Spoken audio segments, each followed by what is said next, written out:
another trucker just ran a stop sign and got in front of me. It was just like, it is even hard right now to talk about how it happened. I remember seeing people coming towards me and, asking me questions. Hey, man, are you okay? This and that and the other. I say, I'm okay, but I can't feel my legs. I cannot feel anything and stuff like I was scared.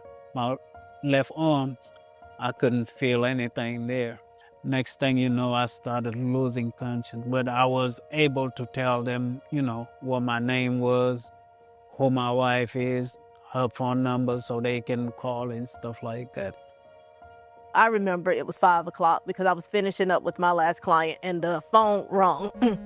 I didn't recognize the number, so I didn't answer it. But whoever it was, they kept calling back. So by this time, I'm on the phone with my last client, and I'm seeing the phone keep ringing, and it's the same number. And I was like, well, it's persistent. Why do they keep calling? So then the call came back through, and I picked it up that time. And then that's when they told me, over the phone that it was a real bad accident, and he was being airlifted to Columbia Hospital. It just so happens my sister called when we got in the car, and I told her, and then my daughter's making phone calls to everybody else. So by the time we got to Columbia, my family pretty much met us there. They wouldn't tell us anything at first. They just kept saying it's a bad accident. And then they said the patient advocate is going to come talk to you. And so finally, I just pleaded with the lady, and I was like, well, can you just tell me if he's still alive? And so she said yes. And so I was like, okay, well, we could deal with anything else. And so then that's when the doctor finally came after some hours and told us it was a spinal cord injury and that they had to immediately do surgery. And then it just from there, life took a turn.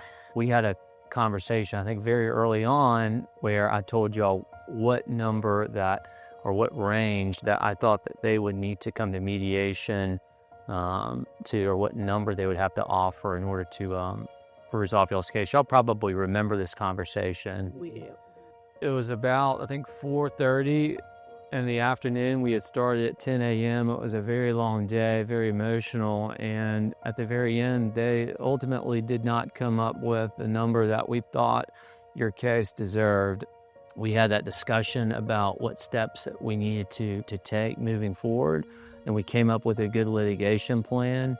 But ultimately, we didn't need to execute on that plan because within 48 hours later, we got a call from the mediator for us to settle your case.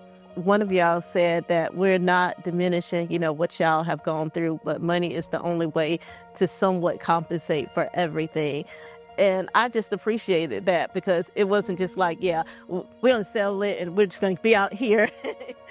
Now everybody can go on about life. I just appreciate those personal touches because they were there from beginning to end. It was just all the way through those little personal touches that meant so much to us. I'm just beyond grateful. Thank you. Just thank you from the top to the bottom.